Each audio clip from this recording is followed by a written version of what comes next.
There are many of us who assign various meanings to numbers. These could be birthdays, anniversaries, or just one's fondness for a particular digit, a lucky number perhaps. But equally so, there are numbers that historically we are taught to revere, or even be cautious of.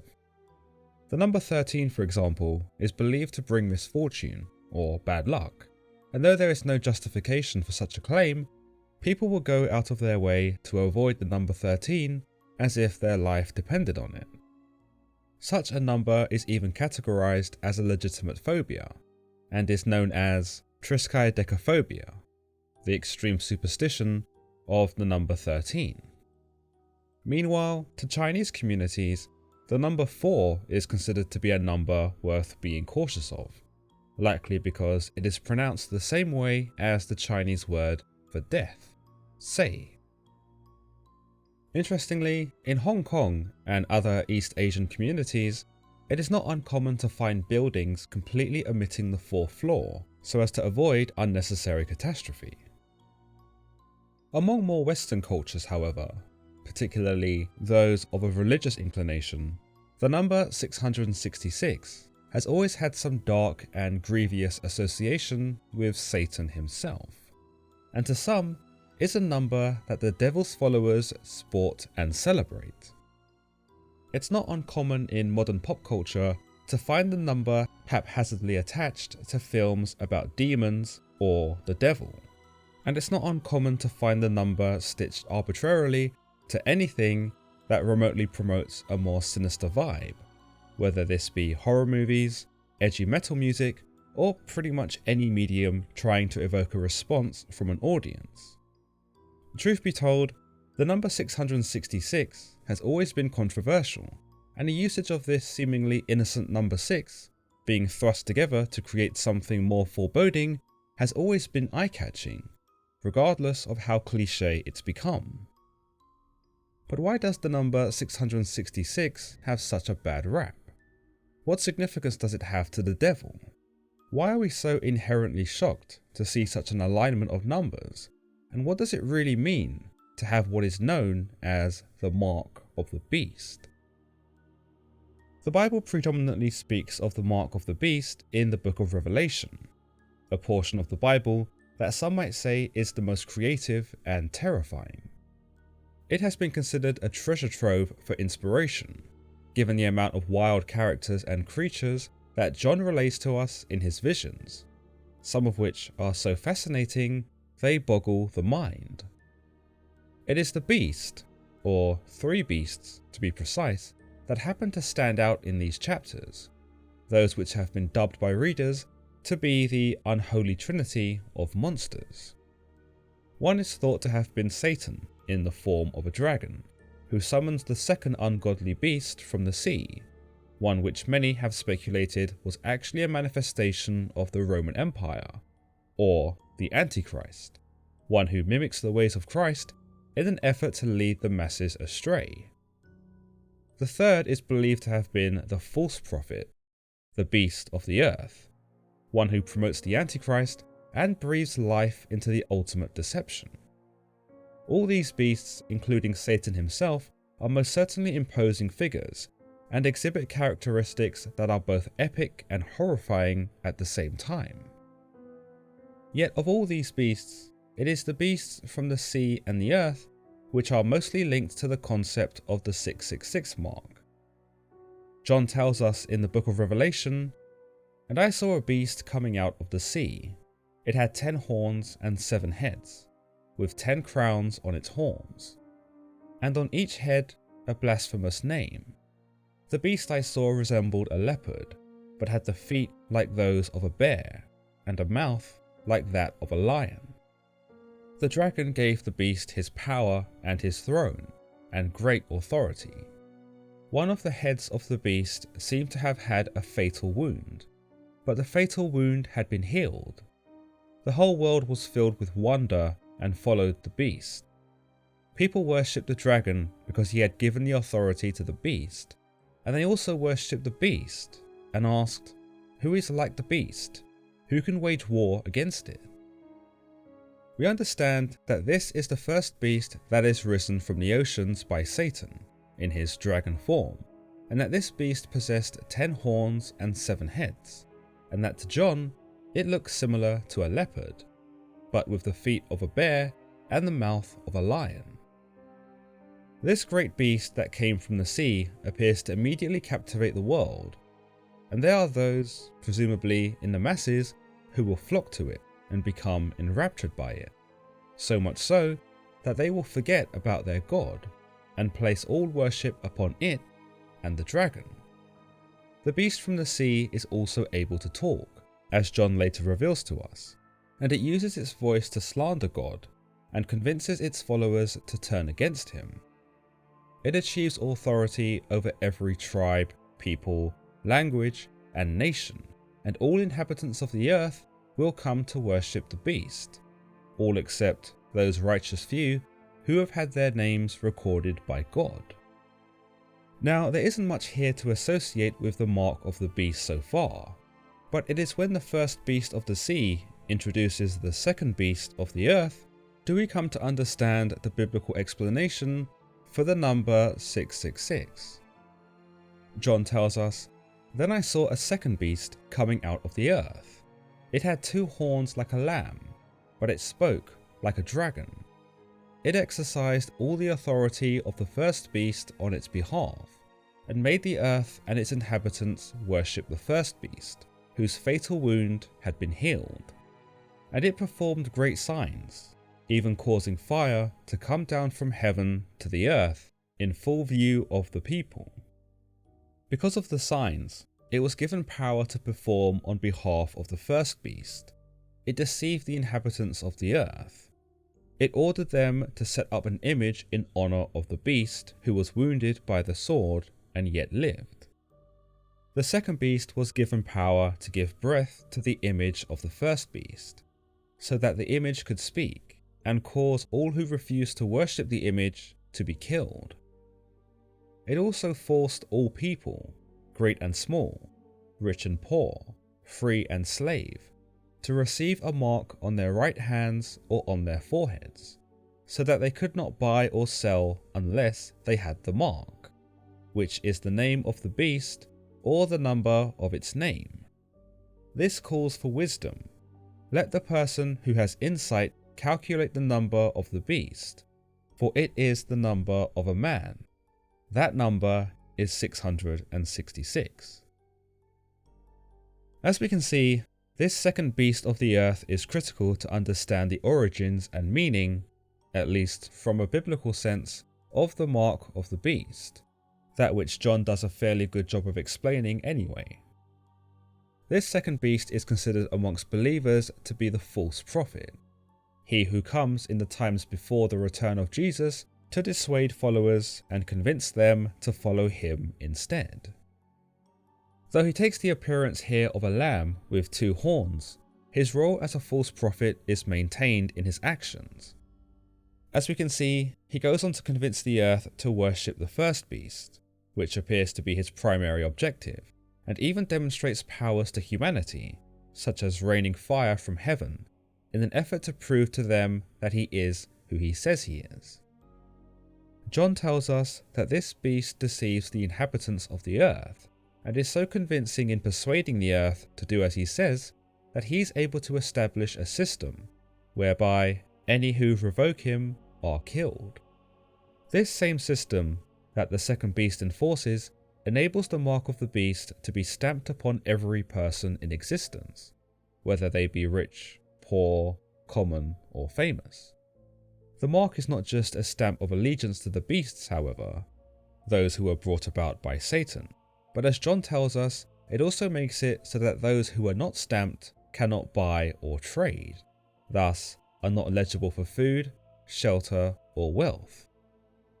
In essence, this system introduced by the second beast ensures that if one did not receive the mark of the beast and swear allegiance to Satan, then they would essentially be denied some basic human rights. John confirms here that this mark is the number 666, and that it would be stamped upon the hand or forehead of those who accepted Satan's new terms. There's much that can be derived from the last few lines of this chapter in regards to the mark of the beast. Some believe that the beast represents the government, and that it is the government who will enforce a mark upon its nation so as to own every individual member. Without this mark, one would not be able to participate in economics, and so one would not be able to purchase necessary essentials. In this, one interpretation is that humanity will be forced to choose between their own luxury and their freedom, or between the devil and God. And seeing as the devil's offer is far more beneficial to man at that time, and given that God does not actually provide any alternatives at that time, John predicts that most will agree to receiving the mark of 666. Others draw attention to where the mark is placed, upon the forehead or upon the hand. There's a number of explanations for this, including one that suggests that the devil is making a parody of a christening. The cross is drawn upon a person's head so as to absolve them of the sins of Adam, and to signify one's allegiance to God. So by drawing the mark of the beast upon the same place, it's almost like the devil is deleting the old holy obligation and replacing it with his own. Another idea proposes that whilst the 666 being placed on the head signifies the devil's hold over a person's mind, the 666 mark being placed on the hand signifies the devil's hold over one's actions. Others take on a more mathematical approach in trying to decipher the meaning behind the number 666. By figuring out the numerical value of a name, some have come up with calculations to determine that several candidates from history could have indeed been the beast itself, including Hitler, Mussolini, Stalin, Mao, and others who had committed horrendous crimes against humanity. Another idea acknowledges the Roman numerals, and that of 6 of these base numerals, one can make the number 666. By adding 1 and 5, you get 6. By adding 10 and 50, you get 60. And by adding 100 and 500, you get 600. Adding these numbers together will equate to the number 666, which gives some weight to the idea that the beast was a Roman. Whilst there could be many candidates for this idea, some have theorized that this was indicative of the Roman Emperor Nero. In both Greek isopsephy and Hebrew gematria, the practices of assigning number values to letters, each letter in the alphabet would have a corresponding numeric value. Using these numbers, various combinations can spell out messages, or in this case, someone's name. By using these practices, many have tried to, in effect, calculate the number of the beast, and discern who the earth beast that John speaks of actually is. As noted, the Roman Emperor Nero became a prime suspect, given that some have tallied up the number 666 to spell out both his name and his title, as Nero Caesar. It was believed that the numbers 666 therefore could have been used in ancient times to communicate against the emperor, or for conspirators to address him without being caught. In the Septuagint, the word charagma can be found instead of mark, when referring to the mark of the beast being placed on the forehead or the hand. Charagma, however, has also believed to have been an imperial seal used by the Roman Empire on official documentation, yet again providing another link to the Romans. In fact, in the reign of one Emperor Decius, in the year 249 to 251, those who did not possess correct certification were not allowed to trade, which was a process that links back to Nero some hundreds of years prior. Much as John tells us in Revelation that one will not be allowed to purchase or sell unless they have the mark of the beast, this was a reality for those living in various points of the Roman era, suggesting that this beast was something of a metaphor for the Roman Empire. But these are pretty big speculations when we understand that the authorship of Revelation cannot be determined. Some believe that John had written it as a result of being exiled to Patmos by Nero, but others argue it had been written after Nero had committed suicide in the year 68. In either case, it cannot be determined whether John was warning his contemporary man of the Roman Empire to come, or whether this was written posthumously to record events that had already transpired. Others are in agreement, most notably modern believers, that the events spoken by John are not reflective of the Roman Empire, but instead cautionaries of a reality that has not yet come to pass, a future event where humanity is enslaved. Another more bold idea is that Nero had faked his suicide, and that Revelation was written to warn others that there was still a danger of his rule. This could also be seen in the rule of Emperor Domitian, who adopted many of Nero's practices and ruled in a similar style with high taxes. An even more bold legend than that one is that Nero is going to return to life and usher in a new Roman Empire in the modern day.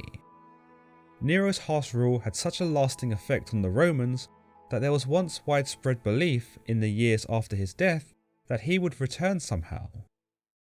So it's not surprising that many would associate the numbers 666 to him and attribute him to being one of these very beasts.